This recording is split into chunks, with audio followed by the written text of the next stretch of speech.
Woodcutter and magical money tree. एक गांव में कमलदास नाम का एक किसान रहता था।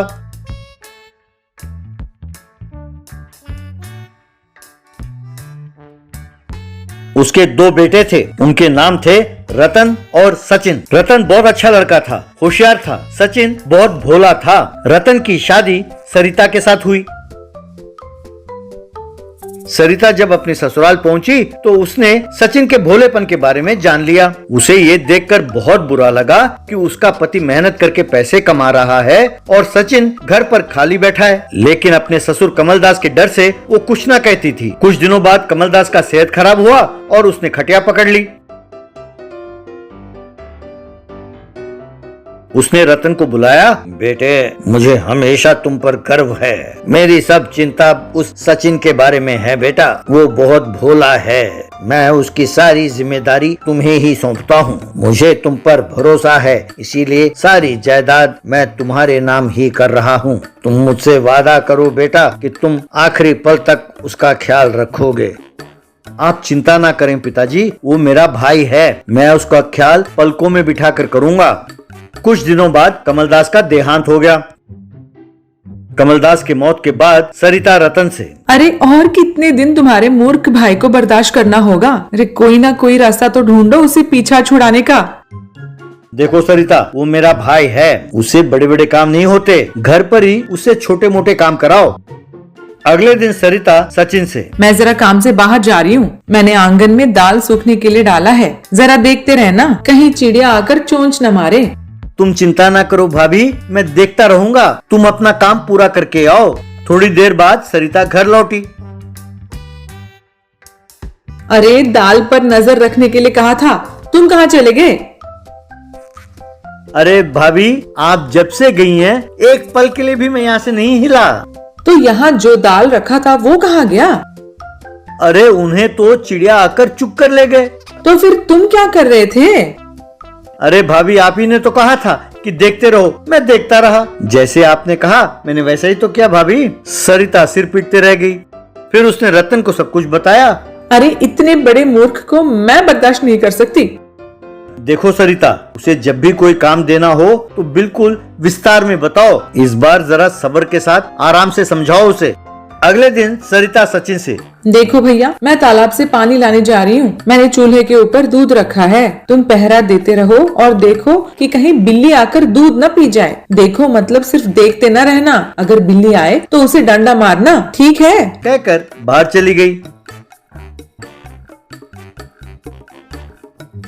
जब सरिता लौटी तो उसने देखा कि सचिन डंडा पकड़कर बैठा है, लेकिन दूध का मटका टूटा हुआ था और सारा दूध जमीन पर गिरा पड़ा था। सरिता को बहुत गुस्सा आया।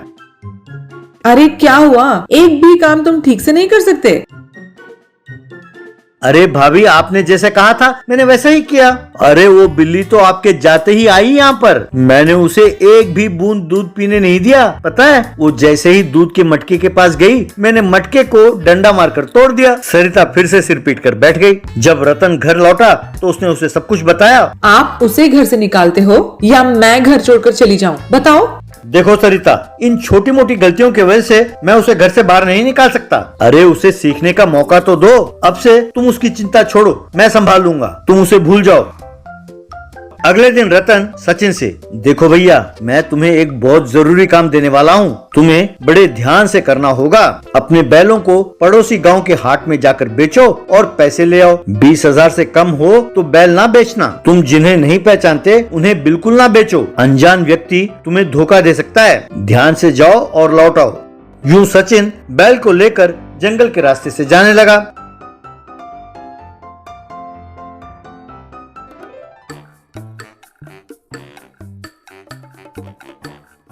वहाँ उसे एक सूखा पेड़ नजर आया। वो हवा में हिलते हुए एक किस्म का आवाज करने लगा। सचिन उस पेड़ के पास गुस्से से गया। ए पेड़, मैं अपने रास्ते से जा रहा था, तुमने मुझे क्यों बुलाया? पेड़ से फिर आवाज आई। अच्छा, तुम मेरे बैल खरीदना चाहते हो? ठीक है फिर 50,000 रुपए से कम में नहीं बेचूंगा। पेड़ से फिर आवाज आई। ठीक है फिर मेरे बैल तुम रख लो। कहकर उन बैलों को पेड़ से बांध दिया। अब देख क्या रहे हो, मेरे पैसे तो दो मुझे। पेड़ से फिर आवाज आई। क्या 1 हफ्ता बाद लौटूं? ठीक है फिर, लेकिन तुम मुझे धोखा तो नहीं दे रहे हो ना? पेड़ से फिर आवाज आई। सचिन अपने मन में, अरे ये तो बड़ा मूर्ख पेड़ है, 20,000 के बैल को उसने 50,000 में खरीदा है। चलो मेरे लिए तो अच्छा है, भैया मुझे शाबाशी देंगे। यूं सोचकर घर लौट गया।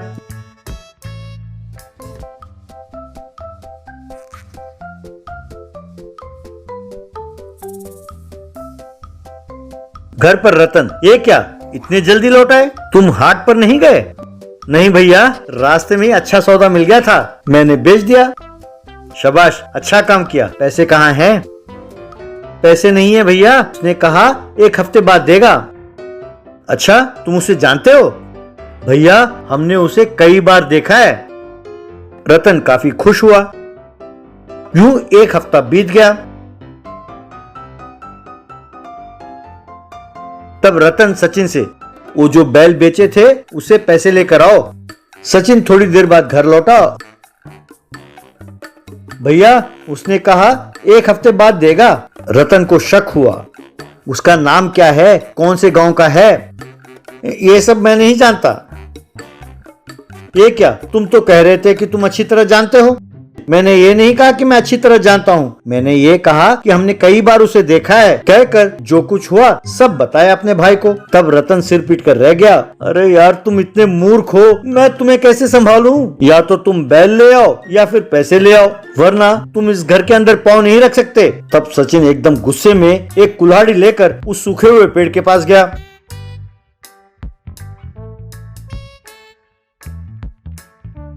सचिन उस पेड़ से, अरे मैं तो समझता था कि तुम बहुत बड़े आदमी हो और तुम्हारे भरोसे मैंने बैल बेचा और तुम बैल लेकर मेरे पैसे देने से इनकार करते हो। आज तुम्हारे वजह से पहली बार मेरे भाई ने मुझे डांटा है। चुपचाप मेरे पैसे दे दो, वरना कुल्हाड़ी से तुम्हें काट डालूंगा। तब पेड़ से किसी किस्म की आवाज नहीं आई। सचिन को गुस्सा आया। उसने कुल्हाड़ी से पेड़ को जोर से एक मारा। बस फिर क्या था, उस पेड़ से सोने के सिक्के, हीरे, मोती, ढेर सारे रुपए दबादब गिरने लगे और ढेर लगने लगा।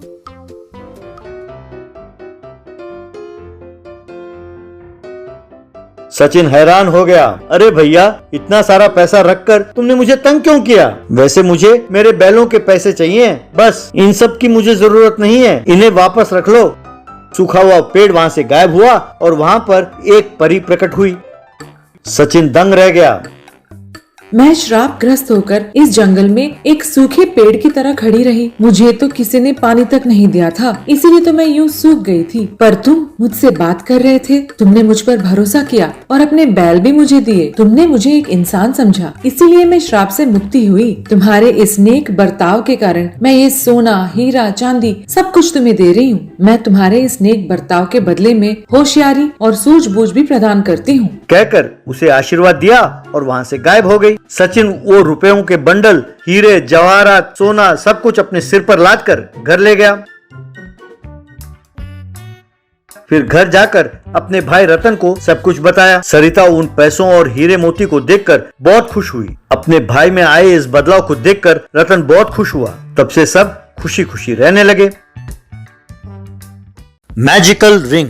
दीवानापुर नाम का एक गांव था। वो जंगल के पास होने के कारण उस गांव के लोग जंगली लोमड़ी, बाघ और कई जंगली जानवरों को लाकर उन्हें पालते थे। कोई नया व्यक्ति उस गांव में आता तो उन जानवरों को उन पर छोड़कर उन्हें डराते थे या सताते थे। उसी गांव में प्रकाश नाम का एक व्यक्ति रहता था। क्योंकि वो शहर में जाकर पढ़कर आया था तो उसे ऐसी हरकतें अच्छी नहीं लगती थी।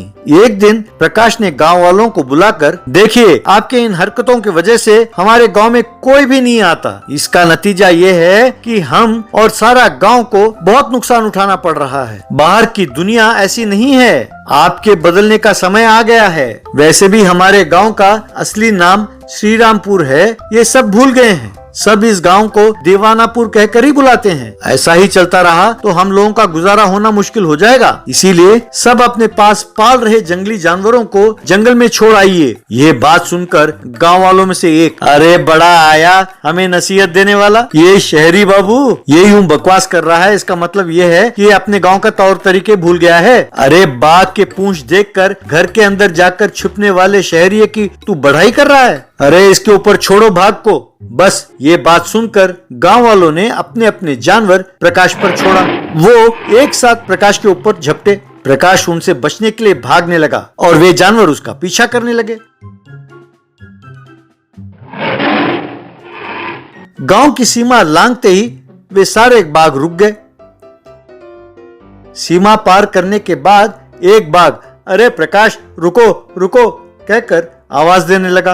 वो आवाज सुनकर प्रकाश रुककर मुड़कर देखा तो उसे उसके सामने एक बाघ दिखाई दिया। ये क्या, तुम इंसानों की तरफ बोल सकते हो? अरे मैं विष्णु हूं कहकर बाघ का खाल उतारा। प्रकाश को उसका दोस्त विष्णु दिखाई दिया। यार मुझे भी शहर ले चल, इन पागलों के बीच में मैं फंस कर रह गया हूँ, मैं इनके साथ और नहीं रह सकता। वैसे भी मुझे जानवरों से बहुत डर लगता है। ये पागल तो बोटी नोच कर खाने वाले जानवरों को पाल रहे हैं। हमेशा यही डर लगा रहता है कि पता नहीं कब कौन सा जानवर की बलि चढ़ूंगा मैं। ठीक समय पर तुम भगवान बनकर आए हो। 2 दिनों से देख रहा हूँ। मैं समझ गया था कि तुम उन्हें कुछ समझाना चाहते थे। मैं ये भी समझ गया था कि वे तुम्हें भगाएंगे, इसीलिए इस भेष में मैं तेरे पीछे आ गया। चलो अब ये गांव छोड़कर हम शहर में जाकर आराम से रहते हैं। ये सुनकर प्रकाश अरे यार चाहे कुछ भी हो, वे हैं तो सब अपने गांव वाले, कुछ ना कुछ करके उन्हें सही रास्ते पर लाना होगा। तो फिर चलो जंगल में चलते हैं, वहां रहने वाले साधु जी से मिलना चाहिए। दोनों जंगल की ओर गए। एक पेड़ के नीचे साधु बैठे थे। दोनों ने उन्हें प्रणाम किया, उनको अपने गांव के बारे में समझाया। ये सुनकर साधु छोटे लकीर के सामने बड़ा लकीर खींचना चाहिए, तभी वे रास्ते पर आएंगे कहकर अपने हाथ को हिलाया तो एक जादुई रिंग प्रकट हुआ। वो रिंग लेकर विष्णु और प्रकाश दोनों फिर से दीवानापुर लौट गए। उन्हें देखकर गांव वालों में से एक क्यों रे, अरे सवेरे तो जान हथेली पर लेके भाग रहे थे और ये बाघ के बेस में तेरे पीछे चला गया, अब दोबारा यहाँ आने की हिम्मत कैसी हुई? ये सुनकर विष्णु प्रकाश से इन गांव वालों को भड़काने का काम इसी लोकेश का है, पहले इसे ठीक करते हैं। प्रकाश लोकेश से अरे लोकेश अब तुम्हारे कपड़े उतार कर तुम्हें दौड़ाने आए हैं, चलो अगर दम हो तो अब भेजो तुम अपने बाघ को। तब लोकेश ने उन दोनों पर अपने बाघ को छोड़ा। वो बाघ उनकी ओर लपटने वाला था कि दोनों ने एक मैजिकल रिंग को उसके आगे कर दिया। बस वो बाघ एक हाथी में बदल गया। विष्णु उस हाथी से वो देखो वो लोकेश ही तुम्हारा मालिक है, तुम्हें भूख लगी है ना, उससे कहो तुम्हें खाना खिलाए, अगर उसने नहीं खिलाया तो उसे तुम गन्ने की तरह चूस कर खा जाओ। ये बात सुनकर हाथी लोकेश के पास गया। उसे देखकर ही लोकेश बाप रे ये तो पहाड़ जैसा है, इसे मैं पालूंगा कैसे? अरे तुम लोग देख क्या रहे हो, ये कोई जादू का रिंग है, तुम्हारे जानवर इन पर छोड़ दो तब इनके अकल ठिकाने आएंगी। तब गांव वालों ने अपने अपने जानवर उन दोनों के ऊपर छोड़ दिया। वे सारे जानवर हाथी के रूप में बदल गए। सब हैरान होकर देखने लगे। उनके देखते देखते एक हाथी का झुंड बन गया। अब खिलाओ इन्हें खाना या फिर तुम खुद खाना बन जाओ। ये बात सुनकर लोकेश विष्णु को मारने के लिए आगे आया तो विष्णु ने वो रिंग आगे किया। तब प्रकाश ने उसे भी मैजिकल रिंग के अंदर से निकाल दिया। वो एक गोरिल्ला के रूप में बदल गया। लोकेश को देखकर विष्णु अरे लोकेश तू ऐसा और अच्छा लग रहा है यार, तू ऐसा ही बना रहे। ये सुनकर लोकेश मेरे भाई मैं तेरे हाथ जोड़ता हूँ, मुझे अच्छी सबक मिली है, अब से मैं जंगली जानवरों को नहीं पालूंगा, मुझे इंसान में बदल दो प्लीज। तब प्रकाश ने लोकेश को फिर से रिंग में से निकाला तो वो इंसान में बदल गया। देखो गांव वालों, दोबारा जंगल के जानवरों को लाकर पालने लगे तो आप लोगों को मैं चींटी और मच्छर में बदल दूंगा, फिर लोकेश और तुम्हें फिर से गोरिल्ला में बदल दूंगा। ये तुम्हारा काम है कि कोई फिर से जंगल से जानवर ना लाए, समझे? समझ गया। तब प्रकाश और विष्णु ने मैजिकल रिंग को देखकर थैंक यू मैजिकल रिंग